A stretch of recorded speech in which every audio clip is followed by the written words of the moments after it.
Hello, my name is Kevin Pires. I am a Senior Applications Engineer with Expo, and on today's 15 minutes or less, we'll be going over iOLM, Intelligent Optical Link Mapper. So what is iOLM?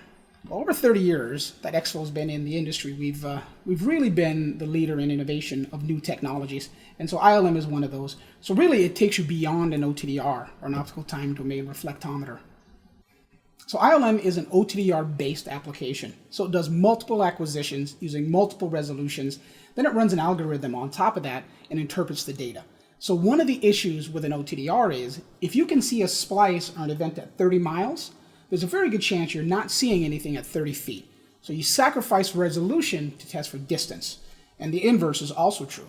So with an OTDR, if you could see something at 30 feet, there's probably a good chance you're not going to see something at 30 miles. So iOLM actually gets around this by doing multiple acquisitions, using multiple pulse width, and then interpreting that information and then presenting it to you in a manner that you can fully understand. So you don't have that graph that you usually see on an OTDR.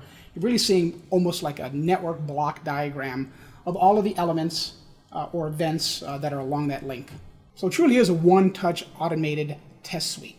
So once you have the configuration set, and we'll go through that, you literally just hit the start button and then let the iOLM do its acquisition and then show you the results. So I'm going to go ahead and do some testing now. So I have a network in front of me. I have an FTB1 platform with an FTB 730 OTDR. So OTDR iOLM, that is.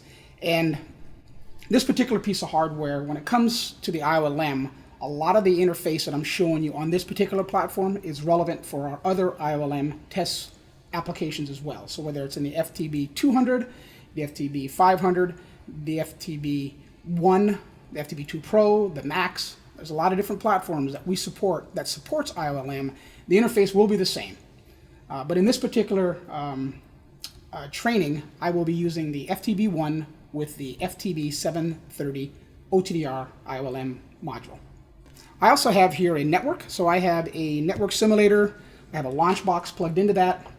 So we're going to go through an actual test, and I'll be able to manipulate the connectors a little bit so we can see some faults that are on the link itself, and then be able to analyze that using iOLM.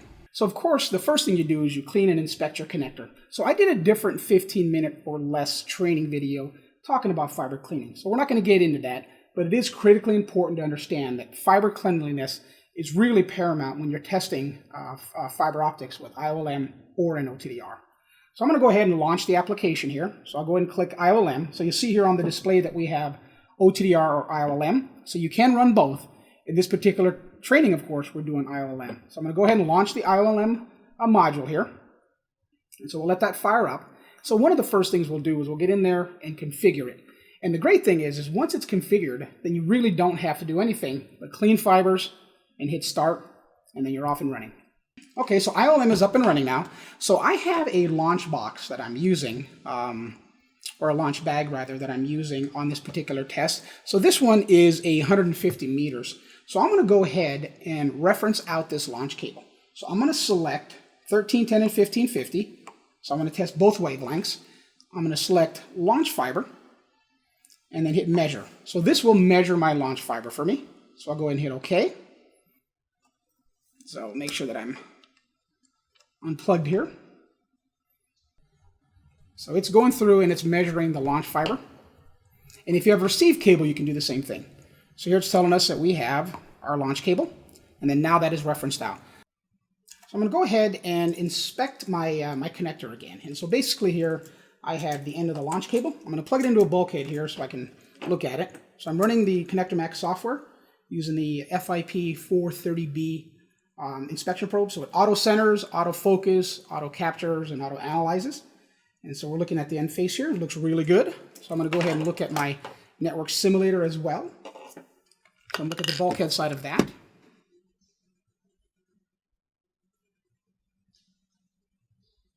And that looks really good as well.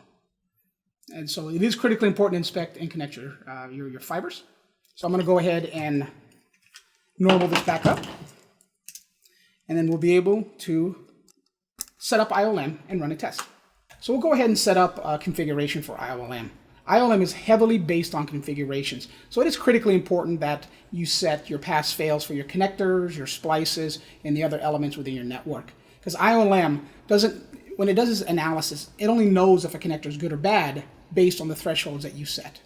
So I'm going to go ahead and hit test configuration here. So over on the right side, we see test configuration. We have some pre-canned configurations that come with the unit. So if I were to hit select here, you'll see some of these pre-canned configurations. I like to use one of the existing ones and just modify it. So I'm going to go ahead and go into manage to manage the existing configurations. And since this is a point-to-point network, I am going to duplicate this, and I can name it whatever I'd like. I'm going to leave it as point-to-point 2 for now, and hit save. And then you'll see that it'll create an additional configuration that's called point-to-point 2. So I'm going to go ahead and highlight that and then modify it. And so this is where I can set all of my parameters for iOLM. So this first tab is the identifiers. So you can set custom identifiers if you'd like. Right now it's set up to increment up to 199. So if you have a 144 count fiber, you'll most certainly want to increase this number. I'm going to leave all these at default. Link definition, so this is where you define all the link information. If you need to create custom elements, this is where you can do that too. The scope of this training is really not going to cover that. That's a little bit more advanced than the intention of this training. Now, link pass fail, this is where you'll set your pass fails. And so I don't want to have any pass fail based on distance, but I do care about optical return loss. So I'm going to go ahead and just set it for any wavelength. I want my ORL for this particular span and this particular test, we'll say 32. And so this will, of course, vary depending on your needs. So that's what I have set for here. Link loss, so of course, if you have a predefined link budget, like for a GPON environment, this is where you'll set it. So this next tab is the element pass fail, so your splices and your connectors. And so you'll see in here right now we have splice, connector, and connector reflection set in here. So you can set these all up to whatever parameters you have. So in this case, let's just set it for all parameters, 1550, 1310, whatever wavelengths I'm testing. So right now we have splice loss set at 0.3. I'm going to crank this down a bit, and I'm going to set it, say, for 0.15. So I'll set it for 0.15. This is my pass-fail threshold. For connectors, I like half a dB or better. So again, these thresholds or parameters will vary depending on your needs. So I'm going to go ahead and select that, and we're going to do half a dB for connectors, which is fairly typical. And then for reflection, we'll set it for -45. So again, these are just parameters that I'm setting. These will vary depending on your needs. So we'll go ahead and set it to that. I'm going to hit OK. And so now that's what this particular configuration is set up to do. Span optical return loss of 32 dB or better. And then we have 3 pass-fails set for connectors and splices. And so those are the parameters that iOLM will use when it does the analysis of the events or the elements on the trace. So I'm going to go ahead and close out of this. And then now that I have this set up, look at the bottom left here of the screen. It says default setup. So that's the configuration that's selected right now. So I'm going to go ahead and hit select. And I'm going to pick the one that we just edited, point-to-point 2, hit OK. So now my testing will be based on that configuration that I created. So down here at the very bottom, you see where it says point-to-point. And so the next thing I want to do is set up my user preferences. So if I go back to the home screen here, under user preferences, this is where I could set up my file naming, all my job identifiers and whatnot. And so over here under job ID, I can put a ticket number, whatever makes most sense to me. So, so I'll just say repair. I'll just call this repair for this for the training purposes here. And the company name, that is me, Exfo.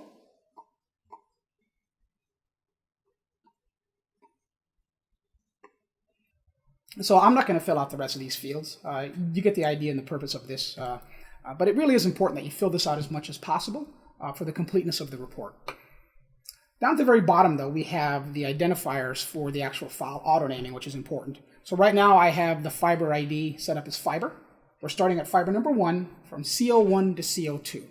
So this is how we'll identify the file name when we're doing autosaves. So if I go over to file name now, you'll see how this is selected. So you have different identifiers. So right now it's going to be repair, which is my job ID, underscore fiber1, CO1 to CO2. So that's the file naming. And so you can check or add different parameters in here. So if you wanted to see what the wavelengths were, you can add that as well. I'm going to go ahead and remove that just for clarity's sake. So on this next tab, we have report. So we can save an OTDR graph along with the iOLM test report, which I like. So I went ahead and selected that. And of course, I wanted the diagnostics in there and the fiber sections.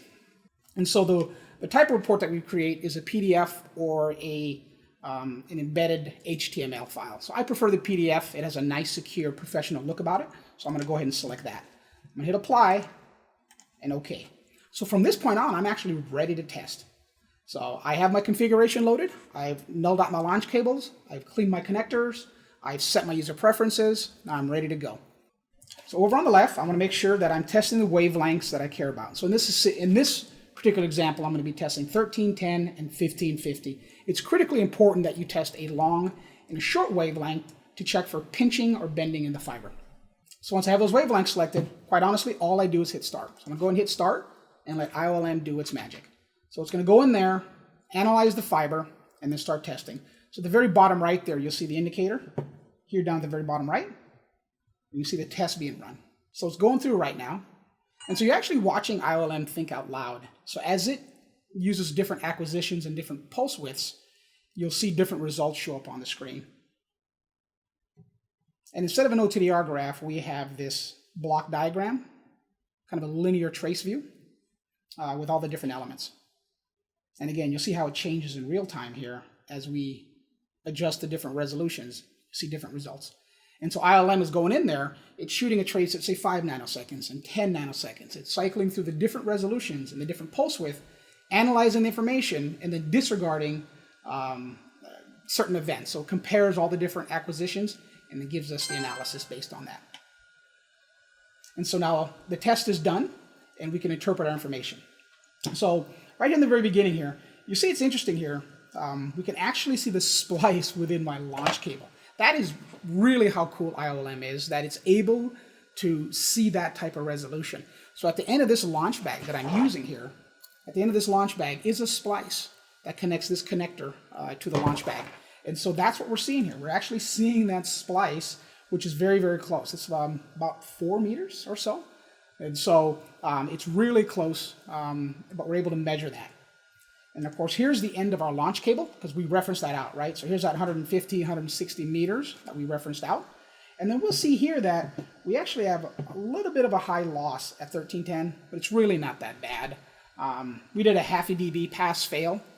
And so at 1550, it's 0.4 dB. So whether or not I address this is completely up to your maintenance standards. So, but if you see down here at the bottom, you can see the analysis. It tells us, so we have the red indicator that this element failed. The analysis tells us that this connector or bulkhead is damaged, dirty, or not well connected. Inspect and clean. So it's telling us to clean the connector and inspect it. So that's what the beauty of iOLM. It can see, it has really great resolution, but it also analyzes every single element that you have. And if it fails, it'll give you some ideas of what that problem might be. So as we're going through the network simulator here, we have a splice at 0.26 dB. We have a good splice out here. So I can just cycle through all the different elements here, all the way to the end. So this is 18 kilometers of fiber that we have up here. And so you'll see exactly how iOLM works and how innovative it is. And quite literally, it was one button push, and it gives us this information. So it's really, really quite cool. And so from this point on, you just save the data. So if I go ahead and hit save here, it'll save it as repair fiber 1, CO1 to CO2. Then I would move my jumper to the next port and be testing port number 2. So we're going to assume we're testing port number 2 here. And I'm going to do something. I'm going to create a pinch in the fiber. So I'm going to go ahead and pinch the fiber right at the launch. And I'm going to hit start here and let it do its acquisition. So I just want to show you what a macro bend or a pinch looks like. I think it's really cool to see on iOLM. So I'm pitching it right at about 150, 160 meters. So we'll let it run through its thing. So we're actually starting to see some information now. So I had that first connector selected from before, so it's still looking at that. So iOLM's running through, so it's shooting 1550 right now. And as soon as it shoots 1310, it's going to notice, hey, there's a pinch there. So now we're at 1310. And it's running through. And look at that. See that right there at the event 0? We're at 0 footage. That is the pinch that I put in the launch cable. So I literally put a pinch in the fiber right at the launch. So you can just barely see it here. And so there's the beep telling us the acquisition is complete. So I'm going to cycle back over to where that launch is at. So let me go ahead and go back there. And so right there at 0 footage, we have a macro event. And so if you look down at the data down here, we can see that we have 2 dB of loss at 1310, 8 dB at 1550. I did a training video earlier on OTDR interpretation, and I talk about macro bending, and I show that. So I encourage you to watch that video. I'll provide some links for that as well at the end of this. But what we're seeing here is we have 8 dB of loss at 1550. If 1550 ever has more loss than 1310, then the problem is pinching. And so if I look down here, it'll tell us, inspect the fiber in this area and search for excessive bending or cable compression. That's the beauty of iOLM. So I'm going to go ahead and save that. And that's iOLM in a nutshell. Literally, it's just setting up a configuration and then running these tests and then cycling through it. Now that we have all of our acquisition done, I'm going to go ahead and generate a report. So with the last trace still loaded, I'm going to go ahead and go to File. You can see down here at the bottom where it says Report. I'm going to go ahead and hit Report. And this is where we can save our reports. And right now it's saving into this file structure here. So this is basically a Windows environment in the background here. I'm going to go ahead and hit Save. And that'll generate a PDF. So now you can transfer that information off of this platform and send it to whomever you'd like, and they don't have to have reporting software to view it. So I'm going to go ahead and show you what the report looks like. So I'm going to go ahead and switch screens here. Go to the File Manager, and then I'll go to iOLM, and then we'll see the report that I saved here. I'll go and open that up, and that's just a PDF. So I know it's kind of hard to see on this screen here, so I'll kind of zoom into it. Let's maximize it here. And then you'll see what the report looks like here. So it's quite a professional looking report. So all the information that we put in there, the different test parameters, that OTDR graph that I asked it to embed is in there as well. It's a nice professional report with all the analysis in there as well. All the pass-fails and the diagnostics, all within that report. I'd like to thank you very much for taking time out for this 15-minute or less series on iOLM Intelligent Optical Link Mapper. For additional information, please visit us at www.exfo.com. Thank you very much.